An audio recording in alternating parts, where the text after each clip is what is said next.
Welcome back to another episode of AFL by Jellyman, brought to you by Sports Sits by Jellyman here on Wednesday, the 3rd of May, reviewing round 7, previewing round 8, and looking to obviously the stats, standings, our round 7 picks, and also round 8 best bets, but sort of cracking straight into it, how today's segments will go. So round 7, review and takeaways. Round 7 picks, so going over sort of winners, close losses, standings update, so obviously AFL standings update, round 8 preview and stats, so sort of knocking out the player and team consistencies, putting that into the game by game, and then round 8 best bets as well, which will also be uploaded to TikTok and Instagram Reels. But as always, feel free to like, follow and subscribe on Facebook, Instagram, all that good stuff. But cracking straight in, looking back to last Friday, April 28th, St Kilda losing to Port Adelaide at Marvel Stadium 76-83. This was a good match. I mean, Port just looked like they had the fresher legs towards the back end of the game. Real defensive slog between both sides. 11-10 to Saints, 12-11 to Port. Players that played well included Jack Sinclair, even though he got a tag, he got off that tag. Travis Boak had his best game all season. He'd been around that sort of 12, 15 touches, 30 touches on the game. Jack Steele, 28. And then in terms of goals, Junior Rioli, he was unreal. Pal Pepper again. So the smalls, Port Adelaide kicking their goals.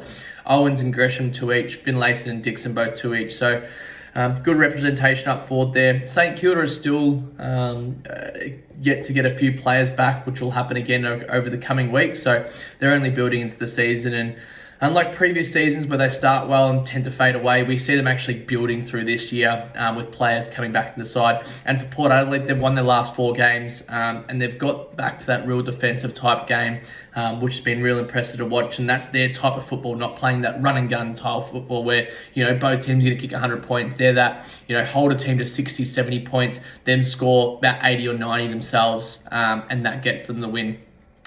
Moving on to Saturday's games, though, we had the first game, Brisbane beating the Dockers 115-67 up there at the Gabba. This game went as expected. Brisbane kicking over 110 points once again. The Dockers not being able to score well enough. Brisbane dominated, 17-13, so 30 scoring shots to 17, so 10-7, almost doubling them there. And then in terms of players who played well, Neale had his best game of the season against his old squad with 35. Young 33, obviously off that back flank, then Brayshaw in the middle 30. And Sarong actually killed it in the first half. I think he had about 18 to 20 touches and then went quiet in the second half with only 27 to finish. Dunkley and Ashcroft also played well. And the rest of the side for Brisbane, obviously, when they got their opportunities, they kicked well. McCarthy 3, Danaher 3, Hipwood 2, Cameron 2, Bailey 2.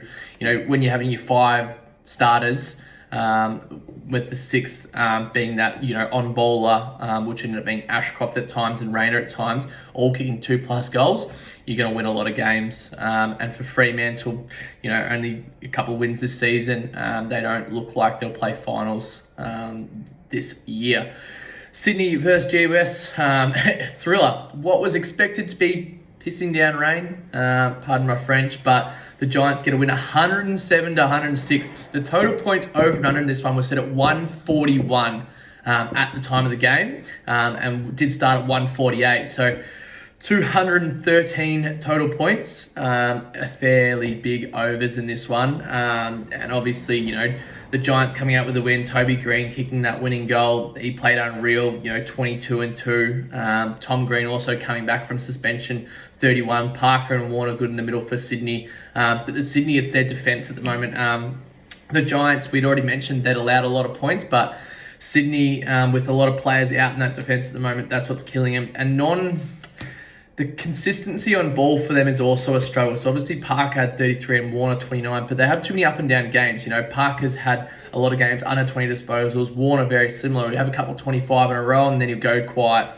Goulden 27, Jake Lloyd off back line there is 25 as well. Then Cal Mills 23, and Toby Green obviously 22 and 4, not 22 and 2. Also played well for them. Obviously a few goal kickers here as well. McDonald, Hayward and Franklin all with 3 in quite a high scoring game. But takeaways from this game is the Giants are going to keep a lot of games close this season. They've got the Dogs at home this week. Expect that to be also a close game. And Sydney, they may not make the finals, which is weird, obviously coming from a grand final last season, but it's injuries that are currently hurting them, and injuries in key positions, which is obviously their back line. And, Rampy's actually a massive out for them, sort of directing and coaching back there. It's actually a big loss to a team when they lose their leader down back. Next game of the day was the Doggies versus the Hawks. The Hawks were in this one until probably the start of the fourth quarter, and the Dogs ran away with it 94-65.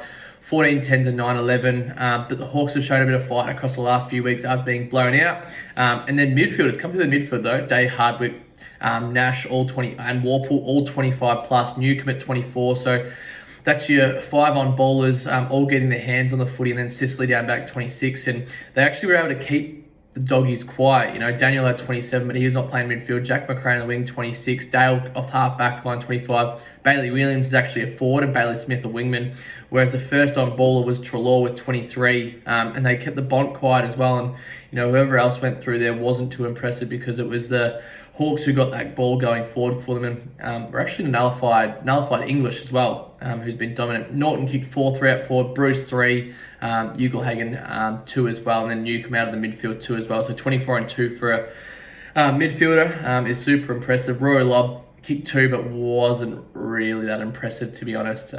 Wasn't really a presence up forward. Next 2 games in the evening were blowouts, and we won't go too much into it, but Melbourne being North, 139-49. I saw quickly on the Kane Corn segment that he was just identifying that first 5 minutes of North Melbourne game. Melbourne coming off a short turnaround as well for that Monday game. North having that extra day break, and North just didn't look like they wanted to be there. It was 50-2 in the first 5-10 minutes. And then the game was gone from there. There's not too much else to touch on in that one. West Coast Carlton, much the same. So obviously Carlton winning 150-44, 23-14 to 6-8. 37 scoring shots to 14 is outrageous, to be honest. And then the midfielders of Carlton, and the disposed getters of Carlton, and then the midfielders, Newman 34 off the half-back flank means they turn it over a lot. That's the Eagles. Akers 34 off the wing, Cripps 33, Hewitt 32, Walsh 30, Cerra 30. That's 6 players with 30 plus disposals, and then the next best is Kelly 27 for the Eagles. So, just not getting their hands on it, not out of the middle. Hard man on man should be the way they play with the midfield they've got, but it just obviously isn't happening. And then, a lot of players, 1, 2, 3, 4, 5, 6, 7, 8. 8 players out of the 22 for West Coast had under 10 touches on the day. So, out of 23, with the sub. So, that's where they're obviously losing the game, but not too much else to touch on in those games there. Then we move to Sunday. So, the Cats beat the Dons by 132-104 at the MCG. The Cats started out unreal in this one. We mentioned that obviously Essendon had a short turnaround, 5-day break, and they were just blown in the water. And then I don't know if the Cats took the pedal off the metal and allowed the Dons to sort of get back into it, but kept far enough away. And this one ended up sort of close-ish in the end with 28-point win to the Cats. Not too much else to touch on in this one, obviously, with it being the game it did. The Suns versus the Tigers. We picked this one, fortunately for us. Obviously, the Suns win 72-48 in a defensive slog. The Tigers just couldn't kick straight, 6-12 to 11-6. That was the difference in the game. But then also the Richmond just looks sluggish at the moment. They've lost their last 2 against the Suns, but not only that, they've only won 1 game this season. Luckily for them, they play the Eagles this week at home at the MCG, which should be a thumping and potentially a confidence booster for them. For the Suns, they host the Demons this week, and with a performance against the Tigers like that, they come back up. Hopefully they can, duplicate that this week, but they're obviously on a short turnaround as well with Melbourne pretty much having half the game against North Melbourne. It could be a 50-51, especially with that Melbourne midfield looking to that game there. And then Adelaide versus Collingwood. Unfortunately, the rain ruined this one, but Collingwood getting the win 59-58. The Crows couldn't kick straight, 7-16 to 8-11. In wet weather footy, obviously Collingwood coming back from 16 points down at three-quarter time. But this one wasn't the game we expected because of the weather. But nonetheless, Collingwood have only lost 1 game this season, and we don't take away too much from Adelaide in this one. Obviously, they're a young side that continues to build.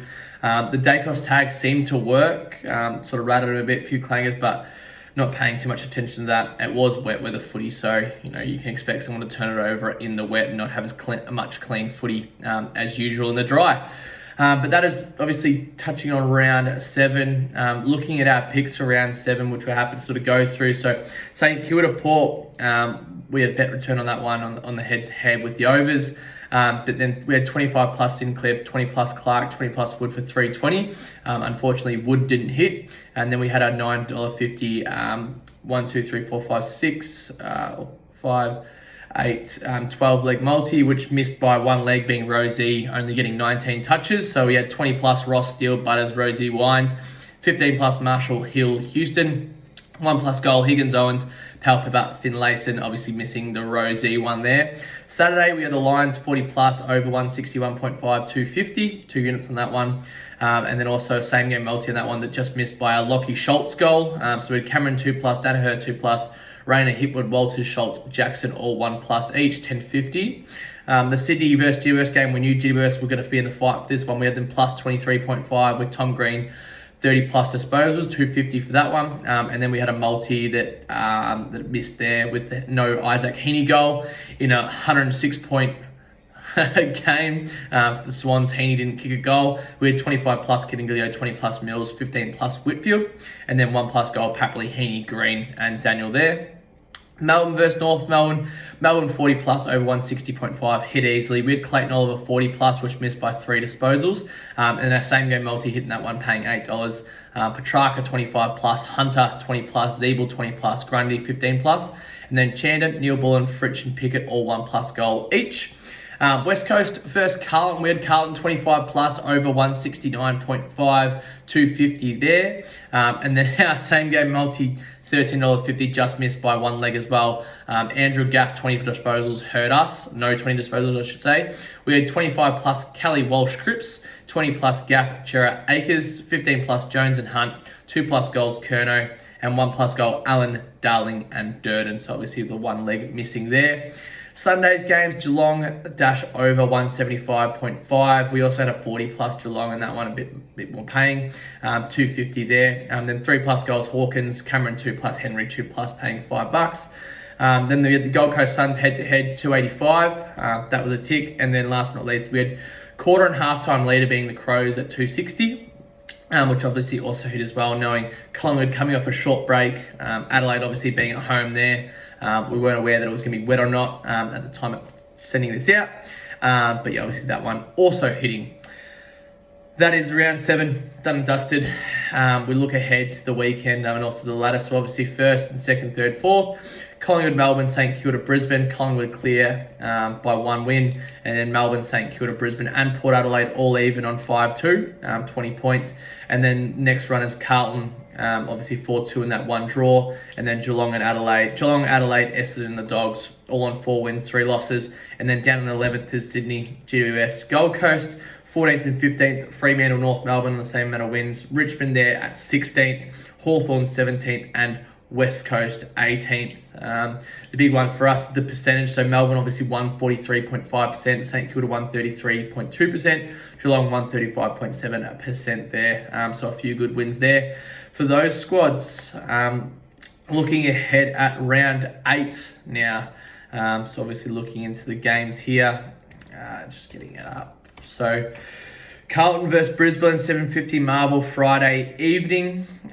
Looking into, so the Blues have allowed 80 plus points in 4 of their last 6 games, 180 plus total points in less in 5 of 7 games though. So they're scoring but allowing points. Not sure how that all works. The Lions obviously winning their last 4, 100 plus points in the last 4 and 180 plus points in the last 4. So plenty of scores there. Walsh has been performing well with 25 plus in his last 3. Cerra 20 plus in 6 of his last 7. Curnow obviously 30 goals in the season in 7 games. Also 2 plus goals in all 7 games. Neale 20 plus in all 7. Charlie Cameron on the other side, 22 goals in 7 games. And then Cameron 2 plus goals in his last 4 games as well. But obviously looking into this one a bit deeper. I'm just going to shut the door.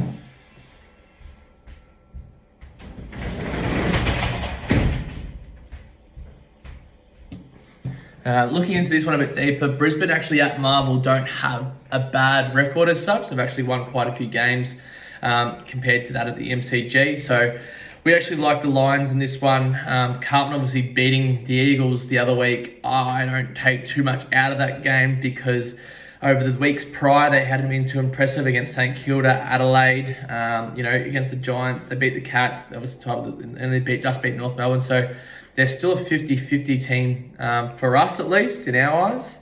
But obviously, we'll have to go into that a bit further. We sort of like the Lions in this one, getting it done down there at Marvel. They played at Marvel a few weeks, start of the year against, who they lose against. They lost to the Dogs in round 3 at Marvel. You'd say they take a bit out of that and they should move the footy at Marvel and lead into that game there. Saturday's game. So we've got the the Tigers hosting the Eagles at the MCG 1:45. Depending on the weather in this one, it could be a bloodbath for the Eagles. Expect them to be competitive for the first 2 quarters. But then, the Tigers really should take this game by the scruff of the neck and win well. They played in round 16 last year here, 128-93. They allowed the Eagles in the game, but prior to that, in round 7, they beat the Eagles in Perth 165-56. We see it could be something like that. The Tigers can score when they get going, and we see it being something like that. In the show notes as well, we'll obviously have our top stats for each team. We'll have them all in there, but a couple to mention is Taranto, 25 plus in all 7 games, and also Rioli, 20 plus in all 7 games. Revolt being their main goal kicker with Tom Lynch out at the moment. And for the Eagles, Oscar Allen actually 18 goals in 7 games, and he's one of the only 3 players, I think, in the league to have 2 plus goals in all 7 games as well. So although it's been a downer year so far for the Eagles with injuries and whatnot, a positive sign is Oscar Allen returning from injury and, showing he could be that key forward, that Josh Kennedy type forward for them going forward. Geelong versus Adelaide is the next game at GMHBA down there in Geelong. This one should be a Geelong whitewash. They played in round 11 last year, 97-55, got the win. And it could be much the same there. But, Geelong at home, if the day's nice down in Melbourne on the Saturday, expecting to thump the Adelaide Crows, especially with Adelaide coming off a short turnaround that's wet. So a Sunday game, having to travel across, not only have to travel, depending if they fly into Avalon or not, they travel to Taranto and they have to drive out to Geelong. But then with that, it was a wet weather game last Sunday evening, which means, recovery time on the body's that extra day. So essentially it's a 5-day break because there's travel. And obviously Geelong coming off that Sunday game, which is one less day as well, so very similar, but it was quite an easy game for them against the Dons at the MCG. Not too much travel taking into account. They'll rest up well and they'll be prepared for this one. Depending on as long as it's dry, Geelong should get a big win there. Danger's been impressive for them, especially with Guthrie out last week, 20 plus in 6 of 7 games. Tom Stewart 20 plus in his last 5 games. Jeremy Cameron, 30 goals in 7 games, on track to potentially kick 100 and 3 plus goals in his last 6. Hawkins has boosted in the last few weeks as well, 22 goals in 7 games, but 4 plus goals in his last 3 games as well. And then for the Crows, their goal kickers were quiet last week, but I just want to mention a few of the guys who don't probably get noted. Rachele, 15 plus in all 7 games. Smith, 15 plus in all 7 games. And Hinge, 15 plus in all 7 games as well. And Pedler has actually kicked a goal in his last 4 games. The next game on the card is Gold Coast versus Melbourne. So the Suns, coming back up to Gold Coast to play at home against the D's. They've had 72 plus points in 5 of the last 6 games, but it's going to be, if Melbourne get a hold of them and they score well, it could be danger signs for Gold Coast. Especially with the way Melbourne can score the ball. This game last season, though, in round 2, Gold Coast actually held Melbourne 82-69. But the season prior in round 20, it was 128-30. So hopefully it's much like last season's round 2 game. And they can keep it tight and keep it close. But if Melbourne are on, Melbourne are on. And that's the worry for Gold Coast, especially with that Took Miller through the middle there. A couple of noted stats. Anderson, 25 plus in his last 4 games. Obviously, once again, no Miller. And then McPherson, 20 plus in 5 of 7. King, 16 goals in all 7 games. He's actually had 4, 5, and 2 in his last 3 games as well, so he's kicking goals. And then for the Demons, Petrarca, 25 plus in 6 of 7. Langdon and Hunter both on the wing there, also 20 plus in their last few games. Fritsch, 16 goals in 6 games, but Chandler's the one we're going to speak about. 13 goals in 7 games, a goal in each of all of his 7. Obviously playing that small forward role, and he is extremely accurate. There's something like 13 or 14-0 from set shots or something like that across his last few games or heading back into the preseason. Next game of the card is the Giants versus the Dogs in Canberra. We've just noticed that now. Obviously, we haven't put anything through yet, but the Giants play very, very average in Canberra. And the Doggies, it'll be much like their Ballarat games they play. This one's 50-50. I mean, the Giants should be able to keep it close. I think it's time the Giants need a win in Canberra at Manuka Oval at what is supposed to be their home ground, or one of their home grounds. They haven't been favoured against the Dogs in a while either. You know, they've lost the 1, 2, 3, the last 3 against the Dogs. Some high scoring, some low scoring. I'll have to have a look at the weather in Canberra and what that's like. But it's going to be evening, so probably total points under. But the Giants able to probably keep this one close. We like probably the Giants plus line or the Doggies 1-39. Just need to have a look at the team list and who's healthy and who's not healthy and who's being tested this upcoming week. But obviously the Giants 75 plus points in 6 of the last 7 games, and all games within that 1-24 margin. Caniglio has been super this season, 25 plus in all 7 games. Also Toby Green, that is 20 goals in 7 games, 2 plus goals in 6 of 7. And Daniels also 1 plus goal in 6 games as well. Treloar, 25 plus in 5 of 6 games. Richards, 15 plus in all 7 games. And English and Norton have been consistent for the Doggies as well, kicking goals. Next game on the evening is the Fremantle Dockers versus the Hawks. So over there in Perth, this is a big one for Freo. This is a must-win game. The Hawks will come in with nothing to lose either. Playing last year, the Dockers won 95-82. The Dockers won the last 3 as well against the Hawks. But the Dockers obviously losing quite a few this year. 5 of 7 they've lost. The Hawks have lost 6 of 7. Both these sides are coming with nothing to lose, but the Dockers have more pressure on them to win here, being at home, and an evening game where the crowd will definitely come out for Freo. Looking at some stats here, Sarong, 30 plus in a few games. Young, 15 plus in his last 5. O'Meara, 15 plus in all 7. Walters, 12 goals in 6 games, 1 plus goal in 5 of 6.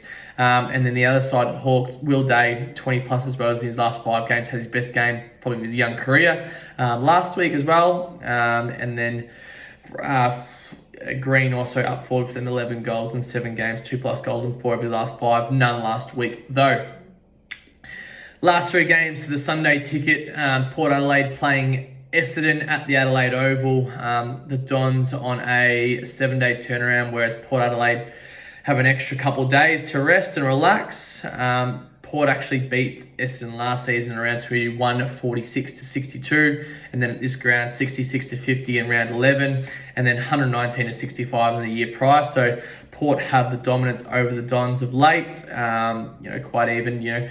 It just depends. Can Port hold up Essendon's forward handball, or are they just going to go goal for goal with them? Obviously, Port have held teams to 76 points or less in the last 4 games, but the Dons have scored 77 plus points in 6 of the last 7 games, but also allowed 75 plus points in 6 of the last 7. So whose game plan stacks up better? The Dons run and gun football with their defence allowing some points, or Port's defence and able to score on the back end of the Dons? It'd be an interesting one there. Butters 25 plus in his last 4 games as well has been impressive. Marshall, unsure if he'll come back this week. Finlayson 2 plus goals in 3 of his last 4. Powell Pepper 1 plus goal in his last 5 games. And then for the Dons, Paris 30 plus in 6 of 7. Shield 20 plus in 6 of 7. McGrath 20 plus in all 7. Langford, Perkins, Draper, Stringer, and Martin. There's a string of different goal kickers there for the Dons. That one will be a good matchup in Adelaide. Collingwood versus Sydney at the MCG. So obviously Collingwood a 7-day turnaround, which helps them. They did lose in the prelim final to the Swans to unfortunately not go to the grand final last year, 95-94 at the SCG. And then they lost twice. They've actually lost the last 3 games against the Swans, 77-50 in round 22. and then the season price 72-42. But this is a different Collingwood side, and they're actually playing them at the MCG. I think this is a big Collingwood win. They had a big win earlier in the season against the Power at home on a Saturday. This is a Sunday afternoon game. They've had a week off, coming off a tight game against Adelaide. So they're not a week off, but they've had the 7-day break. The Swans are decimated by injury. I think this is a big Collingwood win. And they sort of jump back on the Swans, who beat them in that prelim last year, and have beaten them in quite a few games in a row now. So the Pies a pretty big win here, and all their players to perform well, and quite a few different goal kickers.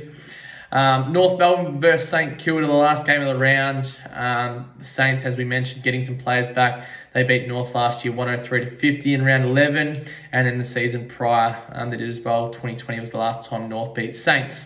But once again, North, I think they've shown their true colours over the last few weeks, allowing plenty of points, 70+ points in the last 4 games. And I think the Saints score well against them and have quite a big win, potentially probably 40+ points there. But that is round 8 preview. Looking into the round 8 best bets, so obviously some key takeaways here. So AFL stats for round 8, Brisbane winning their last 4 games. West Coast have lost their last 5 games by 40+ points. Geelong have won their last 4 games. The Pies have won 6 of the last 7 games. So the Pies have won 6 of 7 games this season. North have lost their last 3 games by 40+, and all St Kilda's wins have been by 15+ points. So, Brisbane head-to-head, I think it's paying something like $2. Richmond 40+ points. Geelong head-to-head, the Pies head-to-head, and then St Kilda, I think we had minus 14.5. That'll get you 747 there as a 4-leg multi. So that's our round 8 sort of key stats. For Friday, Dunkley 20+ disposals in his last 6 games. Akers 20+ disposals in his last 5 games. Cameron 2+ goals in his last 4. Durden 1+ goal in his 6 games. Combine those 4 together. So Dunkley, Akers 20+, Cameron 2+, and Durden 1+ goal. 325 as a 4-leg multi. For Saturday, so our best pick from each game, all 5 games. Taranto 25+ in all 7 games. Hawkins 2+ goals in his last 4 games. Anderson 25+ in his last 4 games. Obviously no Miller. Norton 1+ goal in all 7 games, and then Will Day 20+ disposal in his 5 games. 241 there as a 5-leg multi, but obviously some real low odds. But really keen on our favourite ones there. And then stats for Sunday the 7th.